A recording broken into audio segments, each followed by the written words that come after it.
Welcome to the chemistry by Vilakshmi. Myself Vilakshmi. और आज हम डिस्कस करेंगे क्लास 12 का जो पहला चैप्टर है ऑर्गेनिक का, halo alkane and hello Areen.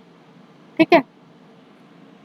तो हेलोजिनेटेड कंपाउंड होते हैं ना, वो एनवायरनमेंट में ना परसिस्ट करते हैं। ठीक है। इसी कारण due to their resistance to break down by the soil bacteria, मतलब जो हेलोजिनेटेड कंपाउंड्स होते हैं उनको क्या होता है कि जो सोइल बैक्टीरिया होता है ना, ब्रेक डाउन नहीं कर पाते हैं ना। इसी कारण क्या होता है कि ये एनवायरनमेंट में लंबे समय तक बने रहते हैं। They are persist in the environment because they have the resistance to break down by the soil bacteria. ठीक है। तो इस चैप्टर में हम क्या क्या पढ़ेंगे, इनका एक तो नोमेनक्लेचर पढ़ेंगे, एक इनका पढ़ेंगे डिस्क्राइब द रिएक्शन, जो इनकी प्रिपरेशन में रिएक्शंस इन्वॉल्व हो रही है, फिर उनकी केमिकल रिएक्शंस पढ़ेंगे। ठीक है। स्टीरियोकेमिस्ट्री एस्पेक्ट्स के बारे में पढ़ेंगे and appreciate the application of A organometallic compounds के बारे में पढ़ेंगे एंड हाईलाइटेड पढ़ेंगे जो पॉलीहेलोजिनेटेड कंपाउंड्स है जो एनवायरमेंटल केमिस्ट्री में जिनके एनवायरमेंटल इफेक्ट्स हैं। ठीक है।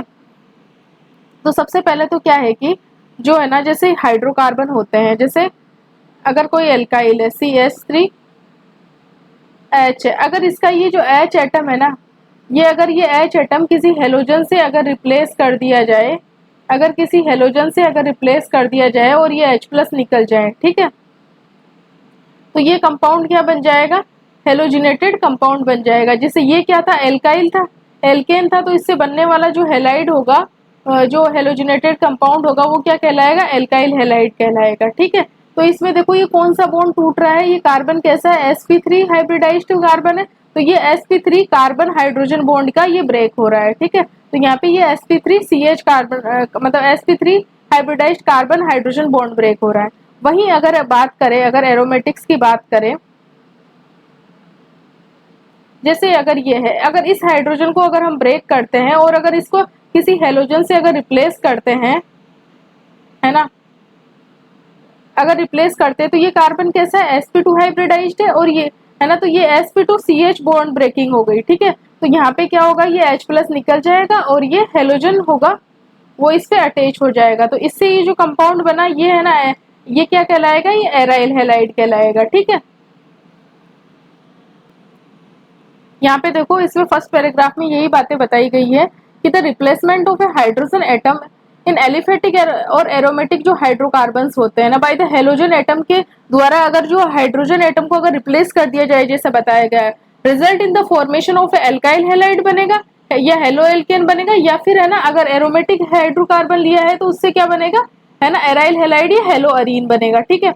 Halo alkane contains halogen atom attached to the sp3 hybridised carbon atom, वही alkyl of an alkyl group, whereas halo arenes होते हैं ना, उसमें क्या होता है कि जो हेलोजन एटम किससे अटैच होता है, sp2 हाइब्रिडाइज्ड कार्बन एटम से अटैच होता है। ठीक है।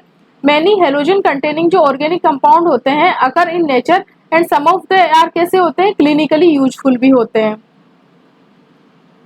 इनिशियली जो इंट्रोडक्शन में इन्होंने बताया है, इंट्रोडक्शन में ये बताया है इन्होंने, जैसे कि अगर ये CH3H है ना, CH4 होता है मीथेन, ये वाला कार्बन कैसा है, sp3 कार्बन है, और इसका ब्रेक होएगा तो ये कैसा हो जाएगा, sp3CH बॉन्ड का ब्रेकिंग हो रही है। ठीक है। अगर इसके इस हाइड्रोजन को अगर हम रिप्लेस कर देते हैं, अगर इस हाइड्रोजन को अगर हम किसी हेलोजन एटम से रिप्लेस कर देते हैं, ठीक है, तो ये क्या बन जाएगा, CH3X बन जाएगा। तो ये देखो, ये वाला जो कंपाउंड होगा ये कैसा होगा, एल्काइल हेलाइड होगा। एल्काइल हेलाइड में ये जो हेलोजन जिस कार्बन से जुड़ा हुआ है उसका हाइब्रिडाइजेशन कैसा है, sp3 हाइब्रिडाइजेशन है। ठीक है।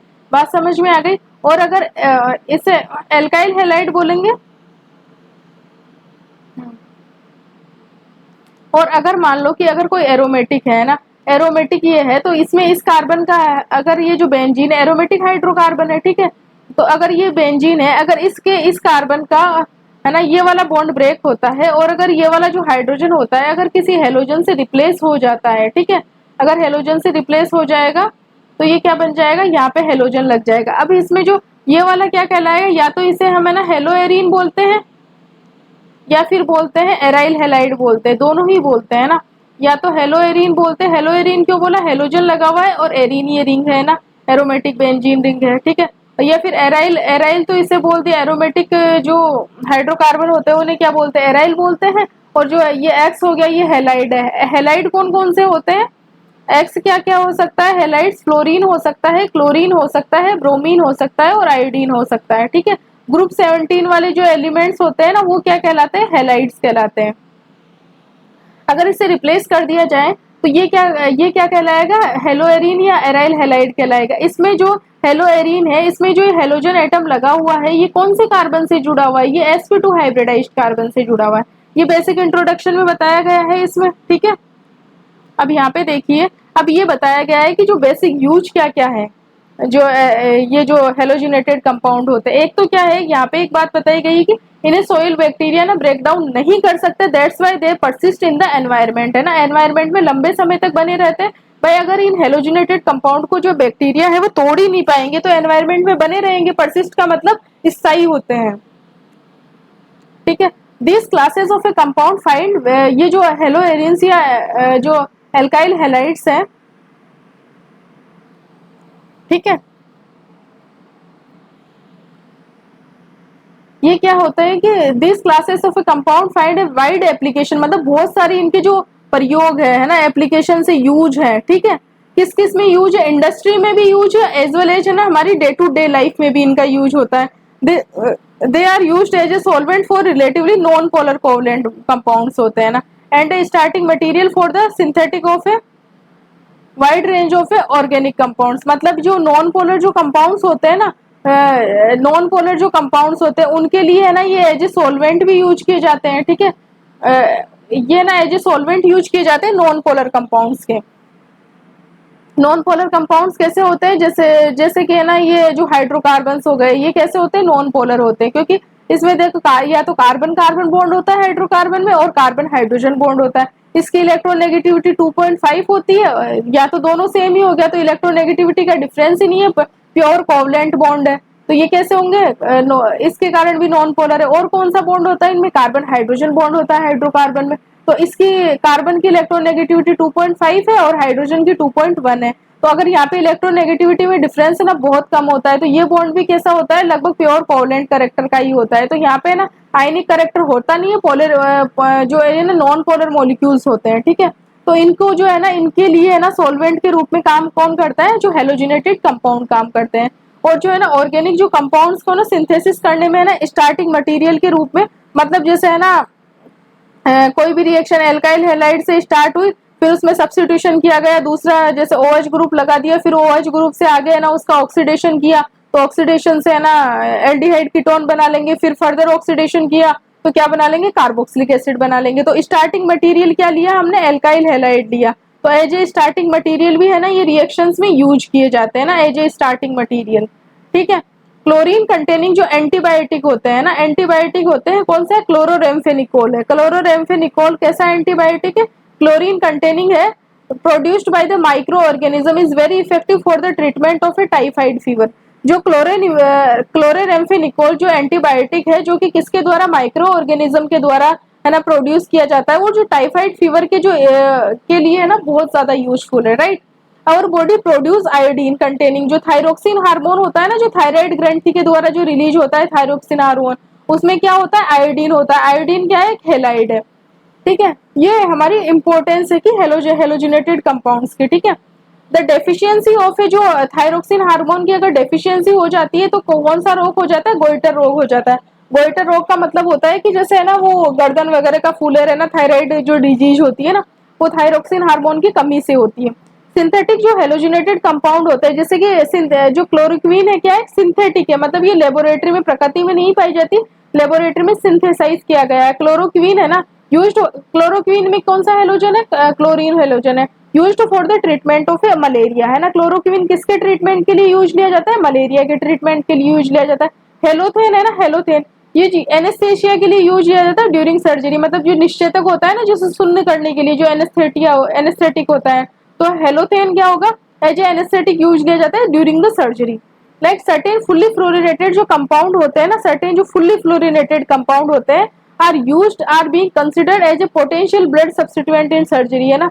जो सर्टेन फुल्ली है ना फ्लोरिनेटेड कंपाउंड होते हैं ना, वो जो है ना पोटेंशियल जो ब्लड सब्स्टिट्यूएंट कंसिडर किए जाते हैं ड्यूरिंग द सर्जरी, ठीक है।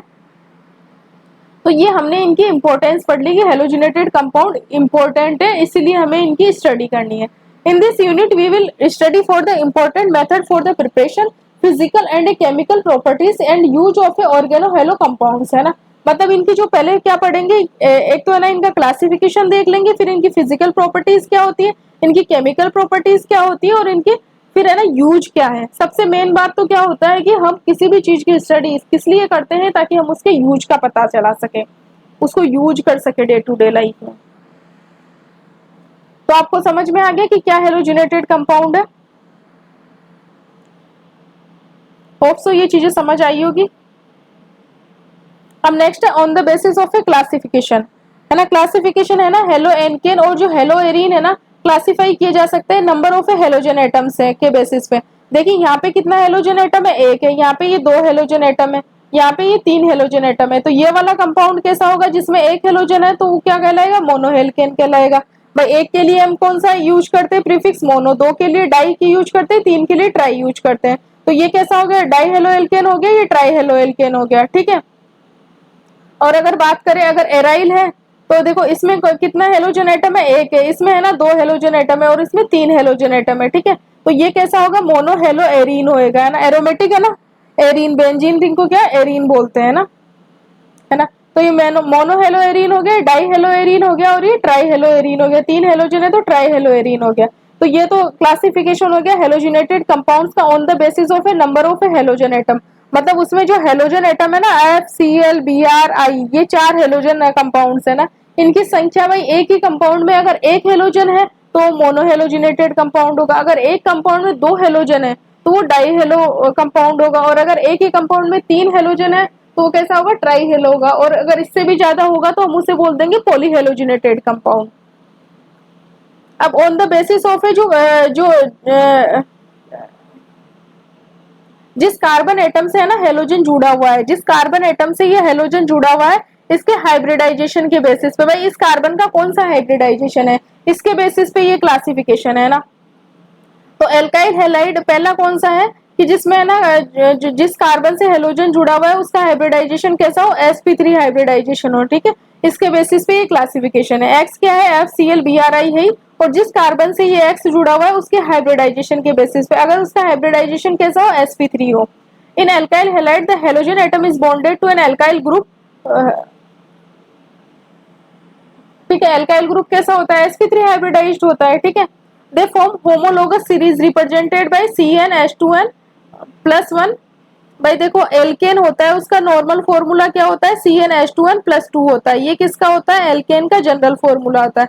अब अगर एक हाइड्रोजन को अगर किसी हेलोजन से रिप्लेस कर देंगे तो हेलो एल्केन का जो जनरल फॉर्मूला क्या हो जाएगा, CnH2n प्लस 1, और ये X हो गया, ठीक है। हाइड्रोजन में क्या होगा कि यहाँ पे देखो 2n प्लस 2 हाइड्रोजन था, यहाँ पे 2n प्लस 2, लेकिन हाइड्रोजन को एक को एक्स से रिप्लेस कर दिया तो नंबर ऑफ हाइड्रोजन कितने हो गए, 2n प्लस 1 हो गया, एक हट गया हाइड्रोजन, और यहाँ पे उसकी जगह एक्स आ गया। तो ये हो गया हेलो एल्केन का जनरल फॉर्मूला हो गया, किसका हो गया, हेलो एल्केन का जनरल फॉर्मूला हो गया, ठीक है। ये हो गया हेलो एल्केन का जनरल फॉर्मूला आ गया। They are further classified as a 1 degree 2 degree and a 3 degree के, है ना। 1 degree 2 degree and a 3 degree on the basis of the nature of a carbon atom to which halogen attached. जैसे ये इस carbon से halogen जुड़ा हुआ है, इस कार्बन से हेलोजन जुड़ा हुआ है, इस कार्बन से हेलोजन जुड़ा है। अगर ये कार्बन है ना आगे ओनली एक कार्बन से ही जुड़ा हुआ हो, है ना, तो ये कैसा क्या कार्बन होगा, अगर 1 डिग्री कार्बन होगा, ठीक है ना, 1 डिग्री कार्बन होगा। अगर ये कार्बन अगर 2 कार्बन से जुड़ा हुआ है तो ये कैसा होगा, 2 डिग्री कार्बन होगा। देखो ये इससे ये R ग्रुप क्या है, कार्बन वाला ग्रुप है। अगर ये 2 कार्बन से जुड़ा हुआ है तो 2 डिग्री होगा। अगर ये कार्बन 3 कार्बन से जुड़ा हुआ है आगे और, है ना, तो ये कैसा कार्बन हो जाएगा, 3 डिग्री हो जाएगा, ठीक है। तो इस कार्बन के नेचर के बेसिस पे अगर ये कार्बन 1 डिग्री है तो वो हेलो एल्काइल हैलाइड कैसा होगा, प्राइमरी एल्काइल हैलाइड होगा। जिस कार्बन से ये एक्स जुड़ा हुआ है अगर उस कार्बन का नेचर 2 डिग्री है तो वो कैसा होगा, सेकेंडरी एल्काइल हैलाइड होगा। और अगर इस कार्बन का नेचर 3 डिग्री है तो ये कैसा होगा, 3 डिग्री एल्काइल हैलाइड होगा। If halogen is attached to primary carbon in alkyl halide, then the alkyl halide is known as a primary alkyl halide or 1 degree alkyl halide. Similarly अगर halogen atom अगर 2 degree carbon या 3 degree carbon से जुड़ा हुआ होगा तो वो क्या कहलाएंगे, रेस्पेक्टिवली 2 डिग्री एल्काइल हैलाइड या 3 डिग्री एल्काइल हैलाइड कहलाएंगे। देखो अगर कार्बन की डिग्री हम निकालते हैं अगर ये कोई कार्बन है ना, ये कार्बन है, अगर ये किसी ओनली एक कार्बन से और जुड़ा हुआ है और बाकी वैलेंसी इसकी हाइड्रोजन से पूरी हो रही है, ठीक है, इधर ये X हो गया, तो ये वाला कार्बन ये कितने कार्बन से जुड़ा हुआ है, ये है ना एक कार्बन से जुड़ा हुआ है, ये वाला कार्बन ओनली इसी कार्बन से जुड़ा हुआ है, तो ये कार्बन कैसा होगा, 1 डिग्री कार्बन होगा। अगर जिस कार्बन से हेलोजन ये लगा हुआ है, अगर ये 2 कार्बन से जुड़ा हुआ हो, है ना, ये कितने कार्बन से जुड़ा हुआ है, यहाँ पे 2 कार्बन से जुड़ा हुआ है, तो ये कार्बन कैसा हो जाएगा, 2 डिग्री कार्बन हो जाएगा, ठीक है। अगर यही कार्बन अगर है ना 3 कार्बन से जुड़ा हुआ है, जिससे हेलोजन जुड़ा हुआ है, इस कार्बन से क्या है, हेलोजन जुड़ा हुआ है, और अगर ये 3 कार्बन परमाणुओं से जुड़ा हुआ हो, तो ये कार्बन कैसा हो जाएगा, 3 डिग्री कार्बन हो जाएगा। तो ये अल्काइल हैलाइड कैसा होगा, 3 डिग्री अल्काइल हैलाइड हो जाएगा। ये वाला कैसा हो जाएगा, 2 डिग्री अल्काइल हैलाइड हो जाएगा। और ये वाला कैसा हो जाएगा, 1 डिग्री अल्काइल हैलाइड हो जाएगा, ठीक है। ये कैसा हो जाएगा, 1 डिग्री अल्काइल हैलाइड हो जाएगा। तो on the basis of the, सबसे पहले तो क्या देखा, ये जो कार्बन है ये कैसा होता है, अल्काइल हैलाइड में sp3 हाइब्रिडाइज्ड होता है। तो जिस कार्बन से हेलोजन लगा हुआ है उस कार्बन का हाइब्रिडाइजेशन कौन सा है, sp3 है, सब में sp3 है। फिर उसके बाद में उस कार्बन की डिग्री देखी कि वो आगे एक कार्बन से जुड़ा है, तो कार्बन कैसा है, 1 डिग्री है, तो उसे बोला 1 डिग्री अल्काइल हैलाइड बोला। और sp3 हाइब्रिडाइज्ड कार्बन अगर आगे 2 कार्बन से जुड़ा हुआ है, तो वो कार्बन कैसा कहलाया, 2 डिग्री कार्बन कहलाया। और वो उससे वो अल्काइल हैलाइड कौन सा कहलाया, 2 डिग्री अल्काइल हैलाइड कहलाया। अगर ये कार्बन ना 3 कार्बन से जुड़ा हुआ है, तो ये 3 डिग्री कार्बन कहलाया, और जो इससे बनने वाला अल्काइल हैलाइड होगा वो क्या कहलाएगा, 3 डिग्री अल्काइल हैलाइड कहलाएगा। एक क्लासिफिकेशन ये हो गया, समझ में आया होगा कि कब इसे 1 डिग्री बोलना है, कब 2 डिग्री बोलना है, कब 3 डिग्री बोलना है।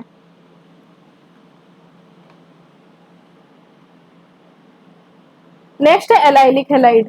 तो एलाइलिक हैलाइड में क्या होता है कि जो है ना कार्बन, जिस कार्बन से है ना, जैसे sp3 हाइब्रिडाइज्ड कार्बन एटम है ना, इससे है ना X जुड़ा हुआ है, लेकिन जिस कार्बन से ये हेलोजन जुड़ा हुआ है वो कार्बन है ना आगे है ना CH2 है ना, CS मतलब एक है ना पाई बॉन्ड से जुड़ा हुआ रहता है ना, ठीक है। तो ये वाली जो स्ट्रक्चर होती है ना, ये कैसी है ना, ये वाला जो कार्बन होता है ये कैसा कहलाता है, एलाइलिक कार्बन कहलाता है। देखो यहाँ पे क्लियरली लिखा हुआ है डेफिनेशन,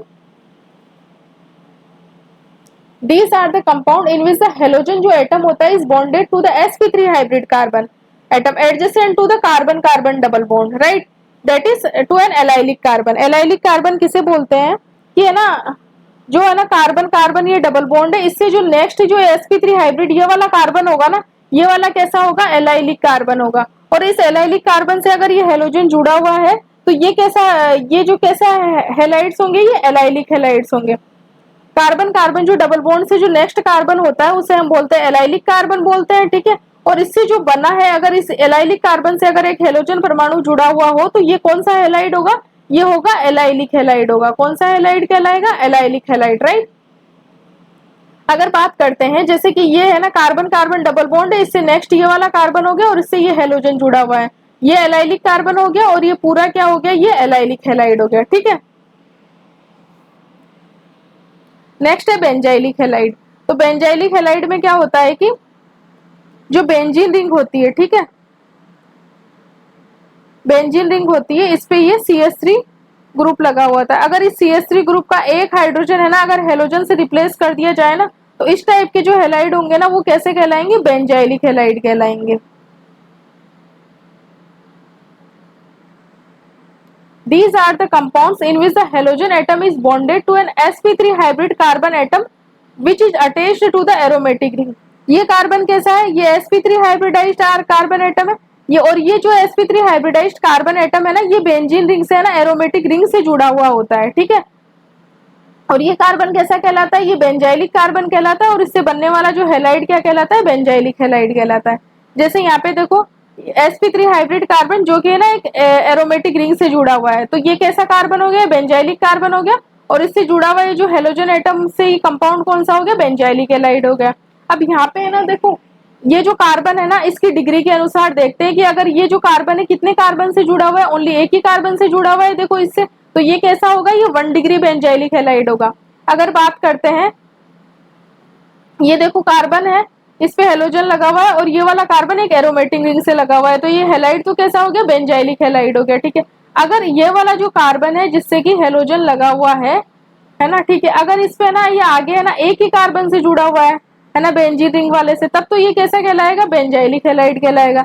लेकिन अगर इसके अलावा अगर ये किसी और कार्बन से भी जुड़ा हुआ है, ठीक है, तो इस कंडीशन में कैसा कहलाएगा, ये 2 डिग्री है, 2 डिग्री है ना कार्बन हो गया ये, और ये है ना 2 डिग्री बेंजाइलिक हैलाइड कहलाएगा। ये कंपाउंड क्या कहलाएगा, 2 degree benzylic halide.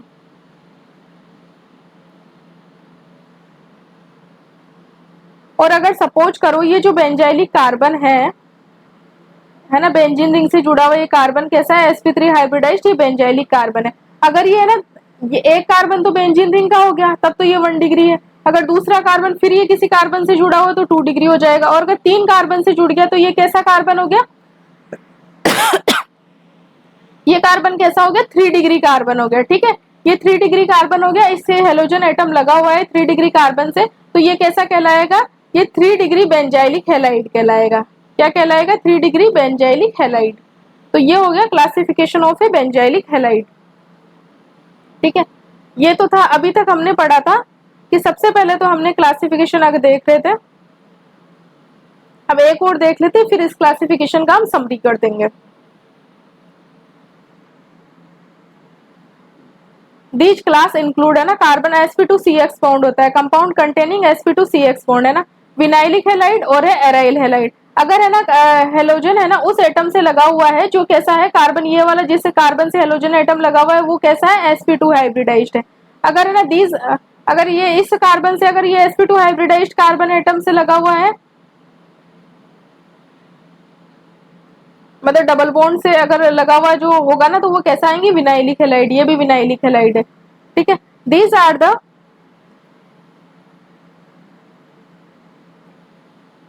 The compound in which halogen atom is bonded to sp2 hybridized carbon atom of a carbon carbon double bond। मतलब कार्बन कार्बन डबल बॉन्ड के जो sp2 हाइब्रिडाइज्ड एटम है ना, इससे जुड़ा हुआ है ना ये हेलोजन, इसीलिए ये क्या कौन से हैलाइड हो गए, ये विनाइलिक हैलाइड हो गए। और अगर है ना ये है ना कार्बन कार्बन डबल बॉन्ड से तो लगा, sp2 हाइब्रिडाइज्ड कार्बन से तो लगा हो, लेकिन वो sp2 हाइब्रिडाइज्ड अगर है ना किसी एरोमेटिक रिंग का कार्बन होना, तो वो कैसे हैलाइड कहलाएंगे, एराइल हैलाइड कहलाएंगे। देखो डेफिनेशन लिखिए, these are the compound in which the halogen atom is directly bonded है ना to the sp2 hybridised carbon atom of aromatic ring. अगर वो sp2 हाइब्रिडाइज्ड कार्बन एटम अगर एरोमेटिक रिंग का है तो वो कैसे हैलाइड होंगे, वो एराइल हैलाइड होंगे। ठीक है, जैसे यहाँ पे ये लगा हुआ है, ये एरोमेटिक रिंग का sp2 हाइब्रिडाइज्ड है, ये भी एरोमेटिक रिंग का है ना, ये जिस कार्बन से हेलोजन लगा हुआ है ये एक्स, ये एरोमेटिक ये रिंग है, इसका ये कार्बन है, और इसका हाइब्रिडाइजेशन कैसा है, sp2 हाइब्रिडाइज्ड है, तो ये कैसे हैलाइड हो गए, ये एराइल हैलाइड हो गए।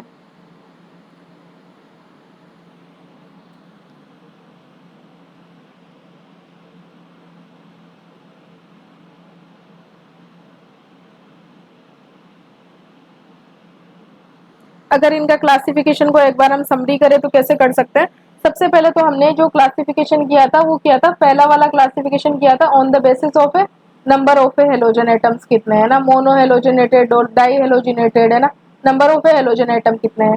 दूसरा हमने जो क्लासिफिकेशन किया था वो जिस कार्बन पे ना जो CX, ये जो कार्बन है जिसपे है ना हेलोजन लगा हुआ है, इसका हाइब्रिडाइजेशन कौन सा है ना, इसके नेचर पे हमने हेलोजन्स को क्लासिफाई किया था।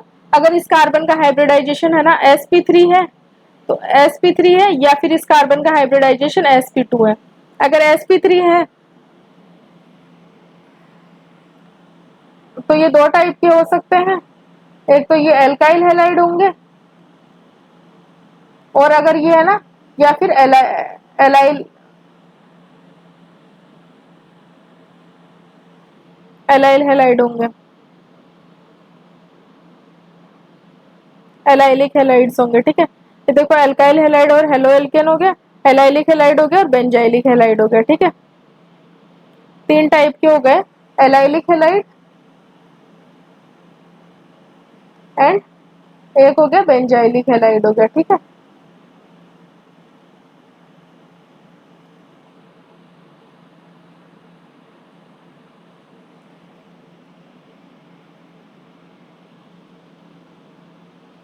एलाइलिक एल्काइल हैलाइड का मतलब हो गया कि जिस कार्बन से ये लगा हुआ है वो sp3 हाइब्रिडाइज्ड कार्बन एटम है।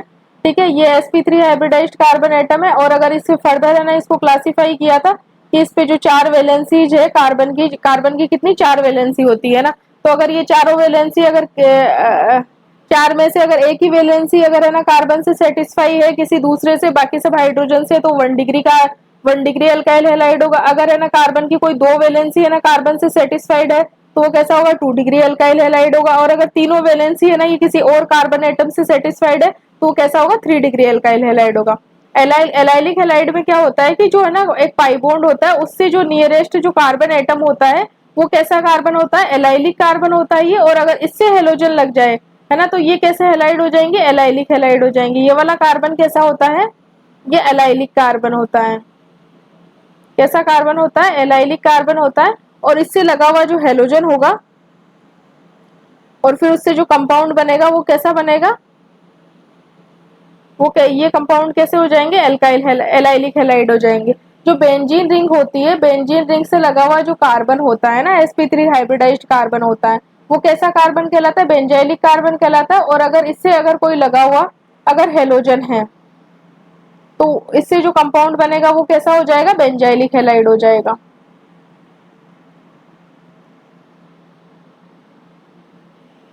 ठीक है। अब इससे जो ये जो कार्बन एटम है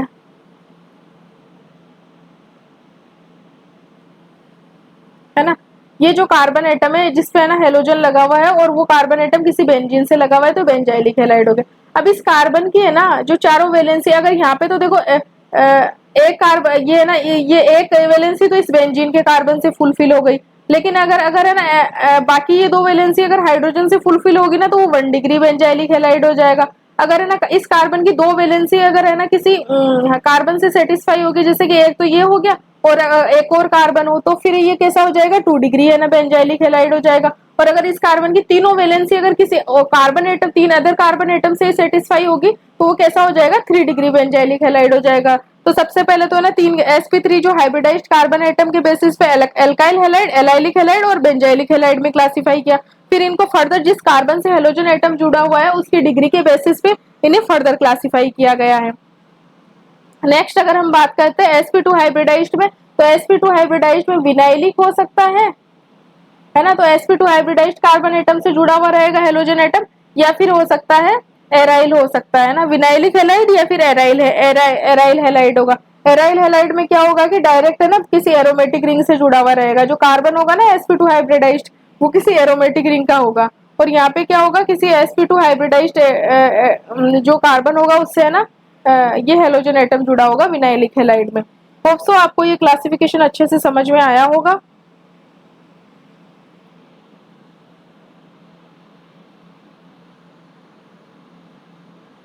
अब नेक्स्ट क्लास में हम डिस्कस करेंगे नोमेनक्लेचर, क्योंकि आई थिंक ये 30-40 मिनट की क्लास हो गई,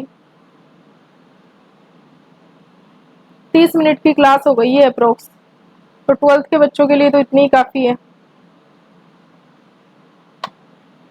फिर नोमेनक्लेचर है ना नेक्स्ट क्लास में बता देंगे। और क्या होता है कि अपलोड करने के लिए भी मेरे लिए भी इजी रहती है, फटाफट 30 मिनट की अपलोड हो जाती है। 1-2 घंटे वाली है ना अटक जाती है इंटरनेट इश्यूज के कारण।